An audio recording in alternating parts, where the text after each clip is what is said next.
Are you preparing for UGC Net Labor Welfare Code 55 or any other PSU HR exam? Join the best course on Tutelage Academy app now.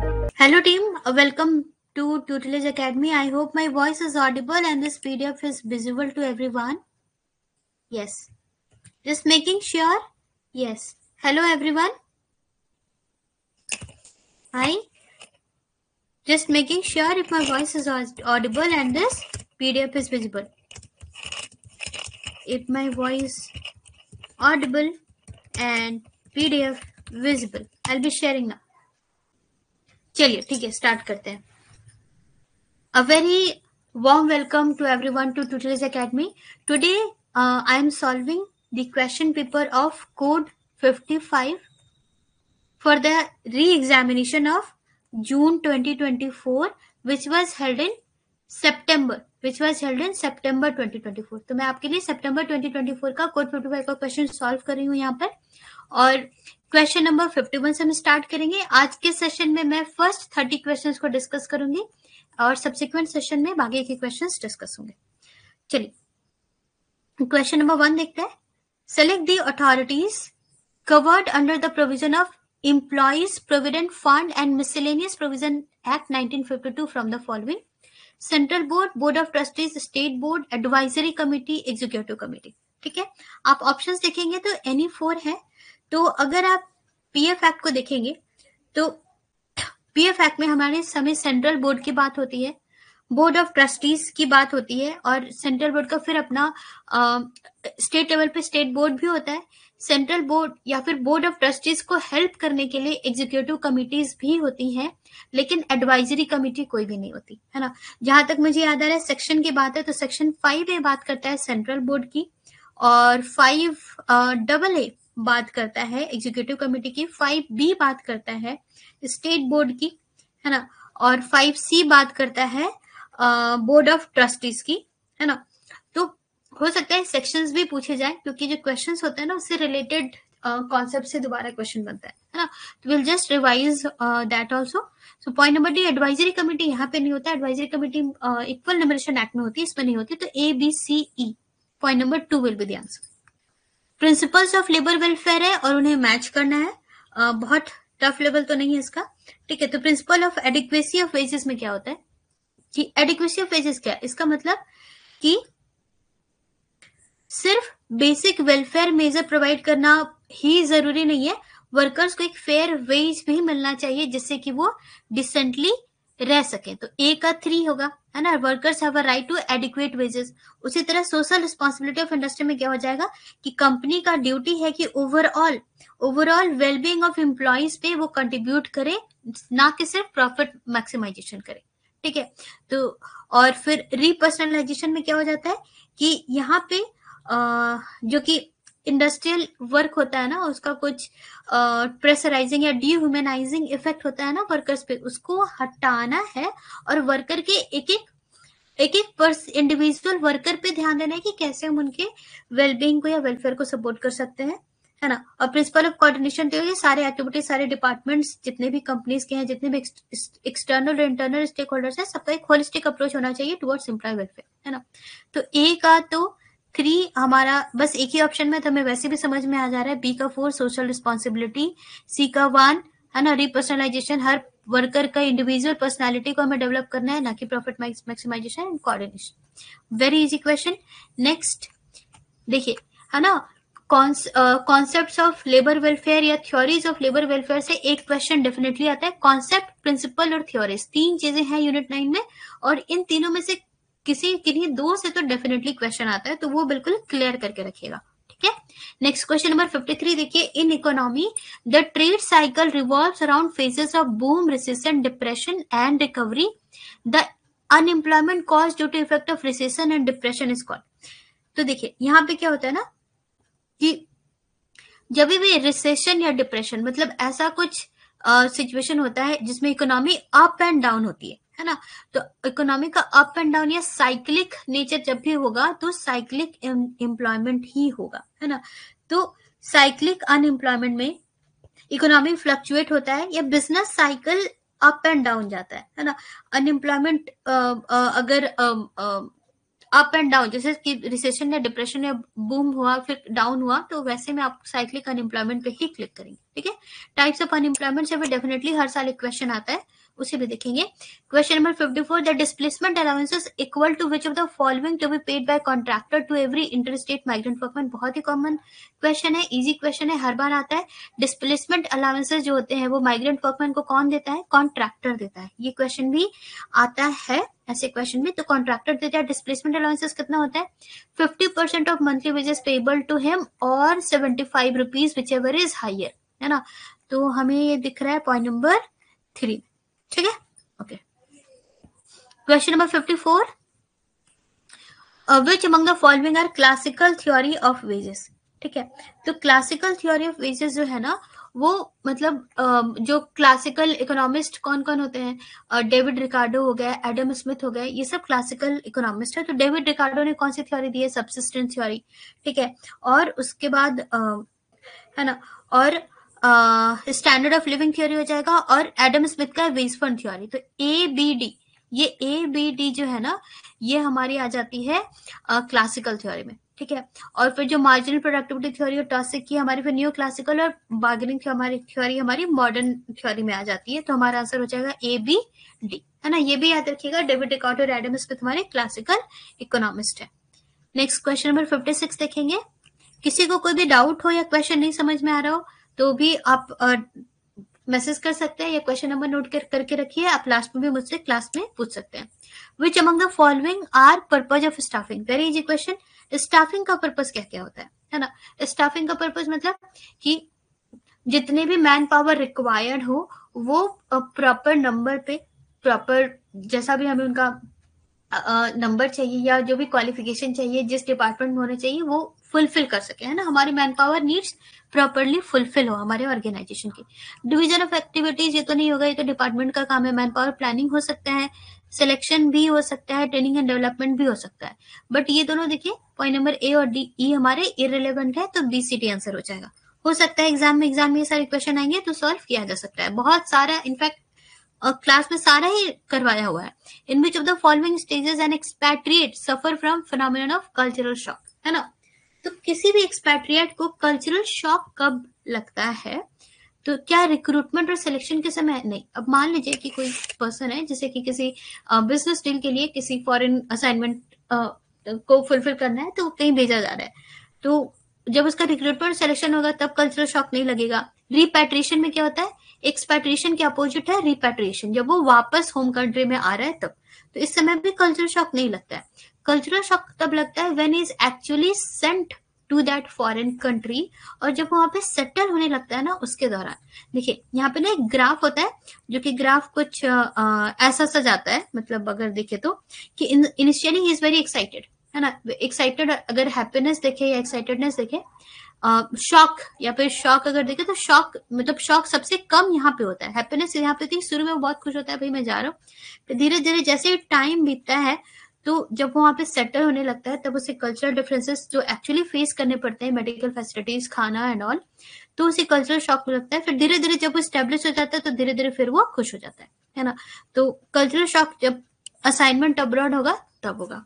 Question number 58, The certificate of fitness issued by certifying surgeon to adolescent worker shall remain valid. बहुत आसान question है, कई बार पूछा गया है। कोई भी certificate of fitness कितने टाइम के लिए वैलिड होता है? 12 मंथ्स के लिए। किस सेक्शन में दिया हुआ है? Section 69 talks about certificate of fitness, है ना। और जहां तक मुझे ध्यान आ रहा है, सर्टिफिकेट ऑफ फिटनेस होता है वो एक दो तरीके से प्रोवाइड किया जाता है, या तो चाइल्ड का और या फिर यंग पर्सन का, है ना। तो अगर जो प्रिस्क्राइब्ड मेडिकल स्टैंडर्ड है कि एक चाइल्ड ने 14 ईयर कंप्लीट कर लिया है, 14 ईयर कंप्लीट कर लिया है as per the prescribed medical standard and is fit for such work, तो हम उसे सर्टिफिकेट ऑफ चाइल्ड देते हैं। और certificate of fitness as an adult हम तब देते हैं, एज एन एडल्ट हम कब देते हैं? if it is satisfied that the young person has completed 15 year and is fit for a full day work in factory, है ना। तो जो सर्टिफाइंग सर्जन होता है, सर्टिफाइंग सर्जन चेक करता है कि सर्टिफिकेट ऑफ फिटनेस मुझे एज ए चाइल्ड देना है या एज ए यंग पर्सन देना है।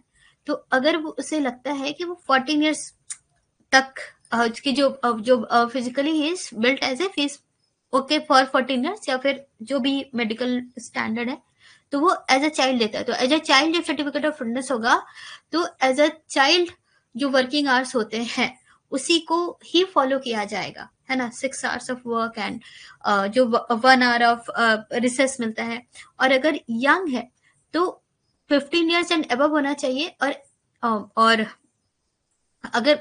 अगर एडल्ट का नाम का आपको मिलता है सर्टिफिकेट ऑफ फिटनेस, तो फिर क्या होगा, तो यहाँ पे जो नॉर्मल वर्किंग आवर्स होते हैं ना 8 आवर्स, तो वो वाला यहाँ पे फॉलो होगा। तो यंग पर्सन को, किसी भी यंग पर्सन को एज अ चाइल्ड या फिर as an adult certificate of fitness मिल सकता है, जो कि चेक करेगा certifying surgeon. Next question number 59, as per the provision of minimum wages act 1948 a worker is required to present his application for less payment of wages before the claim authority within time from the date on which minimum wages becomes payable to which he is eligible, है ना। Question पढ़िए, समझिए। अगर minimum wages act में जितनी भी wages prescribe की गई हैं, अगर वर्कर को उससे लेस वेजेस मिल रही हैं, ठीक है, तो वो क्या करेगा, क्लेम करेगा। ठीक है, कितने टाइम पीरियड तक उसे क्लेम करना है, 6 मंथ्स। 6 मंथ, जिस दिन से उसे कम मिनिमम वेजेस मिल रही है ना, उस दिन से नेक्स्ट 6 मंथ्स के भीतर उसे क्लेम करना होता है। Section 20 of minimum wages act आप देखेंगे, सेक्शन 20, तो वहां पर आपको ये इंफॉर्मेशन मिलेगी। Question number 60, which of the following culture are associated with octapace culture of HRDs type. देखिए कुछ क्वेश्चन जो है ना वो आते ही हैं, ऑक्टापेस से एक ना एक क्वेश्चन आता है ना, डेफिनेटली। तो ऑक्टापेस का फुल फॉर्म क्या है, openness, confrontation, trust, authenticity, proactiveness, और ए से फिर क्या आ जाता है, ऑटोनॉमी, कोलैबोरेशन एंड एक्सपेरिमेंटेशन। तो जिस तरह से मैंने भी बोला, आपको भी बिल्कुल इसी तरह याद होना चाहिए, है ना। तो कौन सा कल्चर एसोसिएटेड है, ऑथेंटिसिटी, कन्फ्रंटेशन। टेक्नोलॉजी नहीं है ना, टेक्नोलॉजी नहीं है। यहाँ पे टी ट्रस्ट के लिए स्टैंड करता है, तो सी वाला ऑप्शन तो नहीं होगा, तो ए बी डी हो जाएगा। ठीक है, ऑक्टापेस किसने दिया था, ऑक्टापेस का कॉन्सेप्ट दिया था उदय पारिक ने। Octapace is a type of culture for introducing HRD. Next question number 61, who has started the Bengali weekly Janvani in Calcutta. तो बहुत सारे क्वेश्चंस आप देखे होंगे कि almost all the questions are from the class और क्लास नोट्स। तो जनवानी जो है वो मुजफ्फर अहमद ने स्टार्ट की थी। ऐसे डांस ने भी एक मैगजीन स्टार्ट की थी जिसका नाम था सोशलिस्ट, 1928 के अराउंड, है ना। एनएम लोखंडे का कंट्रीब्यूशन तो आपको पता ही है, एम एन रॉय का भी, है ना, बहुत फेमस लोग हैं ये लोग। एम एन रॉय, आईएफएल, है ना, आईएफएल का आईएफएल जो एआईटीसी से बाइफरकेट हुआ था वो एम एन रॉय के प्रेसिडेंशियलशिप में हुआ था, है ना। और NM Lokhande, yes, very famous. NM Lokhande के बारे में तो आपको पता ही। Next question number 62, which among the following is not summarized under 3 C's model of human resource development. देखिए ह्यूमन रिसोर्स डेवलपमेंट में ना एक चीज, इसमें जो 3 C's होती हैं उसमें कम्युनिकेशन बिल्कुल नहीं होता। कॉम्पिटेंस होता है, कमिटमेंट होता है, कल्चर होता है, पर ये जो कम्युनिकेशन है वो उसकी जरूरत नहीं होती, है ना। इन दोनों की बात की जाती है, तो पॉइंट नंबर 2 हमारा आंसर हो जाएगा। ठीक है, इसको याद रखेंगे। इसी तरह कुछ चीजें याद रखनी पड़ती है, जैसे कि 10C मॉडल ऑफ एचआरएम जो है ना, 10C मॉडल ऑफ एचआरएम, इससे क्वेश्चन आता है तो 10C मॉडल में कौन सा एक सी नहीं है, तो वो कंसिस्टेंसी नहीं है। 10C मॉडल किसने दिया था, एलन प्राइस ने दिया था। तो आप देख सकते हैं कि कुछ चीजें, कुछ पैटर्न मिलता है ना। और ऑब्वियसली आपको पढ़ाई तो करनी ही है अच्छे से। Who was the founder of Madras worker union, easy question, 1918 BP Wadia, है ना। Question number 64, in process by which people group stimuli into recognizable pattern so that meaning can be assigned to them. This is known as stereotyping, perceptual organization, perceptual constancy, perceptual integration. देखिए यहाँ पे क्या हो रहा है कि some stimuli are there, और जो लोग हैं ना उन सारे स्टिमुलाई को अरेंज कर रहे हैं और एक पैटर्न रिकॉग्नाइज करने की कोशिश कर रहे हैं। है ना, और सबको सारे स्टिमुलाई को साथ में रख के सारे स्टिमुलाई को ग्रुप करके एक पैटर्न रिकॉग्नाइज करने की कोशिश कर रहे हैं। तो ये जो मेथड होता है ना, इस मेथड को हम क्या बोलते हैं, इसे हम बोलते हैं परसेप्चुअल ऑर्गेनाइजेशन, है ना। Perceptual organisation in fact gestalt psychology जो हमने पेपर 1 में पढ़ा है, जेस्टाल्ट साइकोलॉजी में क्या होता है, sum is greater than whole is greater than sum of its part. क्या था, whole is greater than sum of its part. तो मतलब कि कभी कभी क्या होता है कि हम पार्ट वाइज किसी चीज को देखने की कोशिश ना करें, हम सबको साथ में रख करके एक यूनाइटेड तरीके से देखने की कोशिश करें, आपस में जो पैटर्न है वो फाइंड आउट करके सबको साथ में समझे। तो परसेप्चुअल ऑर्गेनाइजेशन में जेस्टाल्ट साइकोलॉजी को ही फॉलो करता है, ठीक है। फिर एक दो बार क्वेश्चन आया एग्जाम में परसेप्चुअल डिफेंस से और परसेप्चुअल विजिलेंस से, है ना। परसेप्चुअल डिफेंस, परसेप्चुअल विजिलेंस, ये भी क्लास में करवाया हुआ है ना। परसेप्चुअल डिफेंस और विजिलेंस में क्या होता है, विजिलेंस में आप जो है ना, आपका जो माइंड है वो किसी भी चीज को बहुत ज्यादा ऑब्जर्व करता है। जैसे आपको कार खरीदना है, ठीक है, तो अगर टीवी में कार के ऐड भी आ रहा है ना, तो आपका माइंड उधर चला ही जाता है, वो है परसेप्चुअल विजिलेंस, है ना। कि जो चीज आपको चाहिए होती है उसका माइंड आपको उधर वर्क करता है। विद डिफरेंस मतलब जो चीज आपको पसंद है आप वो अवॉइड करते हो, है ना। तो कुछ आपको बहुत क्राइम अगर नहीं पसंद है तो क्राइम की अगर सीन है आप अपना चेहरा उधर नहीं रख, आप उधर अपनी आइज नहीं लाते ना, तो वो होता है परसेप्चुअल डिफरेंस विजिलेंस। तो इससे क्वेश्चन आया, परसेप्चुअल ऑर्गेनाइजेशन से भी क्वेश्चन आए हैं यूजीसी नेट में। Next question number 65, which approach of management emphasizes that the task of managers is to identify which technique will in a particular situation under particular circumstances and a particular time best contribute to attainment of management goals। इसमें क्या होता है कभी कभी कि बहुत easy question है, contingency approach. Contingency approach में कुछ फिक्स नहीं होता कि कौन सा मेथड फॉलो करना, ऑटोक्रेटिक लीडर ऑटोक्रेटिक तरीका फॉलो करेगा, डेमोक्रेटिक वैसे ही, लीजे फेयर वैसे ही। लेकिन कंटिजेंसी में देखा जाता है कि जब जैसा सिचुएशन आएगा, जिस तरीके से जो भी नेचर होगा फॉलोवर का, जिस हिसाब से जिस दिन जैसा प्रॉब्लम आएगा उस हिसाब से मैनेजर का लीडरशिप स्टाइल चेंज होता रहेगा। Point number 4। Question number 66, the 5S technique is mainly associated with which of the following. तो 5S टेक्निक जो होती है वो किससे एसोसिएटेड है, 5S, है ना, सीरीज, सेशो, सेशन, सिकित्से एंड सित्सुके एंड सिकित्सु, है ना। तो ये जो 5S टेक्निक है वो है बेसिकली काइजन की, है ना, काइजन की है, काइजन की है। और काइजन किससे रिलेटेड होता है, काइजन किससे रिलेटेड होता है, kaizen is related to shop floor housekeeping, है ना। तो हमारा आंसर यहाँ पे हो जाएगा शॉप फ्लोर हाउसकीपिंग, ठीक है। ये भी मैंने क्लास में कराया था कि व्हाट इज हाउसकीपिंग, और हाउसकीपिंग में मैंने आपको 5S टेक्निक्स के बारे में बताया था, तो देख सकते हैं, है ना। Next question number 67, which among the following are theories related to accident and risk taking behaviour. Accident and risk taking behaviour, तो इकोनॉमिक थ्योरीज तो पक्का नहीं होगी। कभी कभी ऐसा क्वेश्चन हुआ आए ना, तो जो नहीं होगा उसको तुम सबसे पहले आप एलिमिनेट कर दीजिए, है ना। इकोनॉमिक थ्योरीज तो नहीं होगी, है ना। CDE CD, तो CD तो दोनों में है, मतलब A और E में आपको सिलेक्ट करना है, सोच सकते हैं ऐसा। तो A और E में देखिए साइकोलॉजिकल या एंथ्रोपोलॉजिकल। तो accident and risk taking behaviour कि कितना आप रिस्क लेते हो, और जो भी accidents and all, industrial accident से एक क्वेश्चन है, ये साइकोलॉजिकल थ्योरीज में आ जाएगा, एंथ्रोपोलॉजिकल में नहीं आएगा, है ना। तो ये इंडिविजुअल साइकोलॉजी पर डिपेंड करती है किसका कितना कैसा परसेप्शन है, किस तरीके से वो कितना रिस्क लेता है। तो पॉइंट नंबर ACD हमारा ऑप्शन होगा, ठीक है, डन। नेक्स्ट क्वेश्चन नंबर 68 देखिए, वेरी इजी क्वेश्चन। मोटिवेशन की थ्योरी है, उसके प्रोपेगेटर है इक्विटी थ्योरी, स्टेसी एटम्स। तो A का 4 तो एक ही बार में मिल गया, A का 4 तो बस एक ही ऑप्शन में है ना। ERG B3, C2 achievement theory, achievement theory by Victor expectancy, हाँ sorry achievement by McClelland, correct, है ना। मैक्लेलैंड का नीड, एफिलिएशन एंड अचीवमेंट तीनों के बारे में बताया था, और विक्टर ब्रूम ने एक्सपेक्टेंसी थ्योरी के बारे में बताया था। नेक्स्ट क्वेश्चन नंबर 69 देखिए, arrange the following poverty elimination या alleviation programme according to their year of launching in earlier to later order. देखिए बहुत बार ना आप प्रीवियस ईयर क्वेश्चन सॉल्व कीजिएगा, काफी सारे वहां से ना नॉलेज मिलता है, ठीक है। तो इसके पहले भी आप देखेंगे मेरे वीडियोस हैं जो कि मैंने पहले का जो क्वेश्चन सॉल्व करवाया है जून 2024 या फिर दिसंबर 2023, उसमें भी ना इस तरह के क्वेश्चन है, और होता क्या है ना कि एक या दो ऑप्शन चेंज हो जाते हैं, ठीक है, हो सकता है 2 या 3 ऑप्शन भी चेंज हो जाए। तो ये वाला ऑलरेडी पूछा हुआ है, national rural employment guarantee act, ये मनरेगा 2005 में आई थी, ऑलरेडी पूछा हुआ है। हो सकता है कि ऐसा क्वेश्चन दोबारा पूछा जाए, नॉट गारंटिंग बट हो सकता है, जिसमें कि 2-3 ऑप्शन सेम होंगे, है ना। तो यहाँ से भी ना कभी कभी आइडिया मिलता है, क्योंकि सारे योजना आप याद तो नहीं कर सकते, सारा नहीं पढ़ सकते, तो प्रीवियस क्वेश्चन में जितने भी इस तरह की चीजें मिल जाए ना, तो उसको बिल्कुल कर लेना है। ये कुशल विकास योजना जो है वो 2015 में आई थी।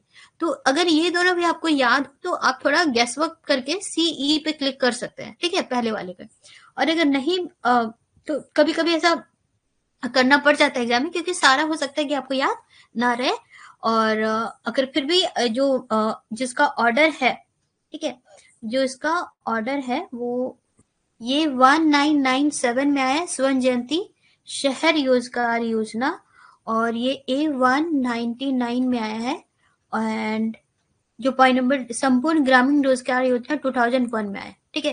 तो as per this are answer will be BADCE, और इनका जो ईयर है वो आप बिल्कुल याद कर लीजिए, नोट डाउन कर लीजिए। Question number 70. Under which section of Trade Union Act 1926 the formation of separate political fund for promotion of civil and political interest of trade union has been formed, है ना। तो n number of times मैंने discuss किया है, general fund section 15, political fund section 16, है ना, कई बार मैंने डिस्कस किया है। और देखिए फ्रेंड्स, जितने भी ID एक्ट हो गए या ट्रेड यूनियन एक्ट हो गए या फिर फैक्ट्रीज एक्ट हो गए, किसी भी इन तीनों एक्ट के किसी भी सेक्शन से क्वेश्चन पूछा जा सकता है, any section from these 3 acts, है ना। और बाकी के भी बहुत सारे एक्ट्स जितने भी मैंने करवाए हैं उसमें मैंने आपको सारे इंपॉर्टेंट एक्ट्स जरूर करवा दिए हैं, इंपॉर्टेंट सेक्शंस, तो वो सब आप जरूर ही देख कर जाइएगा, ठीक है। तो ट्रेड यूनियन एक्ट सेक्शन 16, बाकी भी आपको आइडिया होना चाहिए ट्रेड यूनियन एक्ट में कितने चैप्टर्स हैं, है ना। और जहां तक मुझे याद आ रहा है 5 चैप्टर्स 33 सेक्शंस, तो उन चैप्टर्स का नाम, सेक्शंस का डिवीजन, कौन कौन से सेक्शंस किस किस चैप्टर में है, ये सब का आपको आइडिया होना चाहिए, बहुत जरूरी है। Question number 71. What are the minimum and maximum number of protected workmen prescribed under Industrial Dispute Act 1947? Protected workmen भी बहुत फेवरेट टॉपिक है यूजीसी नेट का। सेक्शन 33 में प्रोटेक्टेड वर्कमैन के बारे में है इंडस्ट्रियल डिस्प्यूट एक्ट का। और प्रोटेक्टेड वर्कमैन की संख्या मिनिमम 5, मैक्सिमम 100 होनी चाहिए, है ना। और नहीं, हाँ, minimum 20, maximum 100, sorry my mistake. And then जहां तक मुझे याद आ रहा है, प्रोटेक्टेड वर्कमैन 31 ऑफ अप्रैल से पहले जो प्रोटेक्टेड वर्कमैन का नाम और एज एम्प्लॉयज को, एम्प्लॉयर को बताना है, और एम्प्लॉयर का ऑब्लिगेशन होता है कि उन सारे वर्कर को प्रोटेक्टेड वर्कमैन डिक्लेयर करें for a period of 1 year, है ना। Like this we have all discussed in classroom. 72. Under the provision of inter state migrant worker act 1979, other facilities to be provided to the migrant workman by his employer include, है ना। तो यहाँ पे other facilities जो होती है section 16 में बात होती है अदर फैसिलिटीज की, है ना। और अदर फैसिलिटीज में क्या क्या चीजें होती है कि रेगुलर पेमेंट हो, सुटेबल कंडीशन ऑफ वर्क हो, equal pay for equal work हो, ये सारी चीजें होती है। और सुटेबल रेसिडेंशियल एकोमोडेशन मिले, मेडिकल फैसिलिटीज मिले, प्रोटेक्टिव क्लोथिंग मिले, कोई अगर एक्सीडेंट है तो उस केस में अथॉरिटीज को रिपोर्ट किया जाए, और ये सारी चीजें होती है। तो we can see to provide education facilities for the children of migrant workman, to provide prescribe medical facilities to workman, to provide protective clothing, ये सब तो ठीक है। पर point number C, education facility to children की बात नहीं होती, है ना। ए है, बी है, डी है, ई है। पॉइंट नंबर जो 16 है अदर फैसिलिटीज ना, उसमें कुछ लिस्ट है, उसमें 7 to 8 लिस्ट हैं, और उन्हीं में से ये क्वेश्चन बना है, और उसमें एजुकेशन फैसिलिटी टू चिल्ड्रन की बात नहीं होती। तो हमारा आंसर हो जाएगा A, B, D and E। Question number 73. Who has developed और आउटलाइन दी ह्यूमन कैपिटल अप्रेजल अप्रोच? तो HRD अप्रोचेस से भी एक क्वेश्चन आते हैं। HRD अप्रोचेस जो है हमारे टोटल 5 या कहीं आपको 6 अप्रोचेस भी मिलेंगे, जिसमें कि ह्यूमन कैपिटल अप्रोच की अगर बात करें तो फ्रीडमैन ने दिया था 1998 में। आप लोग फ्रेंड्स HRD अप्रोच तो याद कीजिए, साथ ही साथ उसका ईयर भी याद कीजिए, क्योंकि इसके पहले जो क्वेश्चन आया उसमें ईयर वाइज अरेंज करने को भी आया है, या मैच ऑफ फॉलोइंग में भी उस तरीके से पूछते हैं, है ना। फिर यंग एंड बर्मन ने integrative framework approach of HRD दिया है, 1997 में आया था। टीवी राव ने एचआरडी स्कोर कार्ड अप्रोच के बारे में बताया था 1990 में। उसके बाद एक और है पीसीएमएम अप्रोच, जो कि पीसीएमएम अप्रोच ऑफ एचआरडी, जो कि कर्टस ने दिया था 1995 में, है ना। तो like that remember all this things, okay. एक स्ट्रेटेजिक एचआर फ्रेमवर्क अप्रोच भी है by Aldrich and Lake in 1990. So these things you need to remember. Question number 74. Who has defined social security as it is controversial and dynamic subject with various facets: philosophical, theoretical, humanitarian, financial, administrative, social, economic, political, statistical, actuarial, medical and legal. देखिए हर बार एक definition तो आता ही है और सारे definitions को बिल्कुल अच्छे से याद रख पाना मुश्किल हो जाता है, ठीक है। तो लेकिन बहुत सारे डेफिनेशंस मैंने क्लास में करवाए भी हैं और इसका जो आंसर है,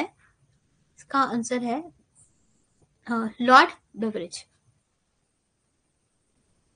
arrange the following provision in ascending order from the year of enactment और amendment under the EPF and miscellaneous provision act. ये बिल्कुल रिपीटेड क्वेश्चन है और ये अभी का नहीं, पहले आया है, काफी पहले, मतलब कुछ 7-8 years बैक ये क्वेश्चन पूछा गया था और सेम रिपीटेड क्वेश्चन है और मैंने इसे क्लास में भी करवाया था पीवाई को डिस्कस करते हुए। The same question has been asked, तो आसान है। फैमिली पेंशन इसको हम लोग इनफैक्ट 1971 में आई थी, जो कि बाद में ना ये ईपीएस से जुड़ गई थी, बाद में ये ईपीएस से जुड़ गई थी। तो बाकी तो आपको पता ही है, 1952 और फिर 1976, फिर ये डी हो जाएगा, बाद में सी हो जाएगा, एडीबीसी, करेक्ट, एडीबीसी, है ना, ठीक है। Next question number 76, HRD framework DC, the same question has been asked, जो कि हमने भी डिस्कस किया था। Strategic framework approach Aldrich and Lake ने दिया था। Integrative framework approach Young and Burman ने दिया है। Score card approach TV Rao और PCMM approach Curtis and team, हमने जस्ट अभी डिस्कस किया था, वही है। तो question number 77, arrange the following in the sequence as mentioned under minimum wages act 1948 with regard to fixing and revising minimum rate of wages by the appropriate government. बहुत ही अच्छा क्वेश्चन है, इनफैक्ट इन डेप्थ क्वेश्चन है। तो इसमें होता क्या है कि सेक्शन 3 जो है मिनिमम वेजेस एक्ट का, जो कि बात करता है fixing of minimum rate of wages, तो इसमें हमने पढ़ा था, इसका एक पार्ट है, पार्ट 2, सेक्शन 3 का पार्ट 2 बताता है कि गवर्नमेंट जो है ना वो वेज फिक्स करेगी कैसे, टाइम रेट, ठीक है, और उसके बाद फिर minimum piece rate, time rate, फिर एक गारंटीड टाइम रेट और एक ओवर टाइम रेट, ये बताता है। उसके बाद सेक्शन 3 का पार्ट 3 है, वो बताता है जो गवर्नमेंट फिक्स करेगी ना वो डिफरेंट लोकेलिटीज या फिर इन सब के लिए भी फिक्स करेगी, ये भी बताता है सेक्शन 3 का पार्ट 3। तो सेक्शन 3 का पार्ट 3 बताता है कि सबसे पहले वो डिफरेंट स्केड्यूल एम्प्लॉयमेंट के लिए फिक्स करेगी, ठीक है। उसके बाद डिफरेंट क्लास ऑफ वर्क और उसके बाद different class of work in same schedule employment, उसके बाद एडल्ट, एडोलेसेंट एंड अप्रेंटिसेस, और उसके बाद डिफरेंट लोकेलिटीज। तो सेक्शन 3 में ये 2 पार्ट दिया हुआ है, सेक्शन 3 के पार्ट 2 में इसके बारे में बता रहा है, सेक्शन 3 के पार्ट 3 में इसके बारे में बता रहा है। अकॉर्डिंगली हमें मैच करना है CBDA।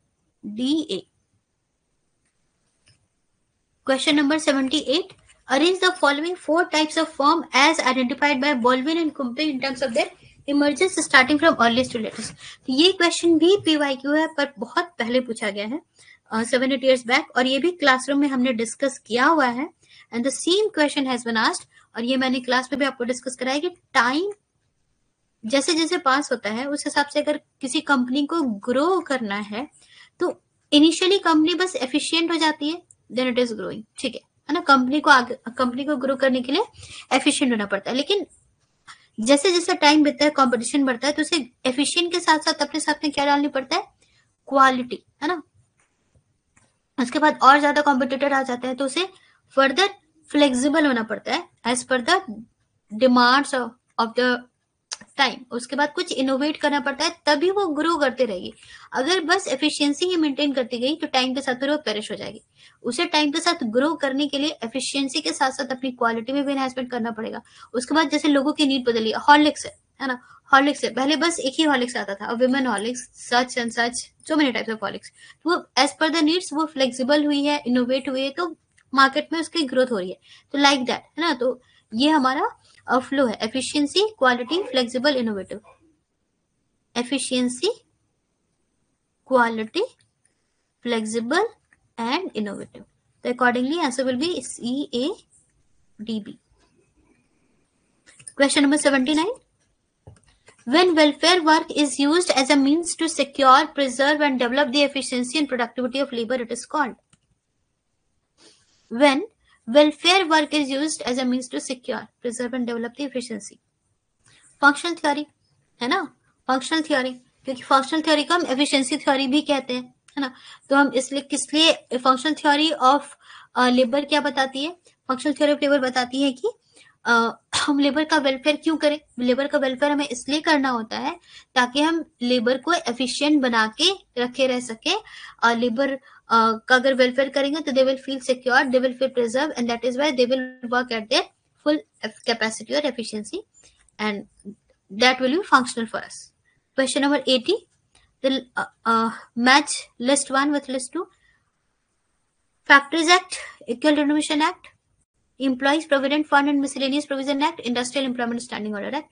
और ये उसका प्रिंसिपल है, आपको मैच करना है। ये क्वेश्चन में काफी आसान है, डिफिकल्ट बिल्कुल भी नहीं है। तो कैसे होगा? फैक्ट्रीज एक्ट प्रोटेक्टिव लेजिस्लेशन है।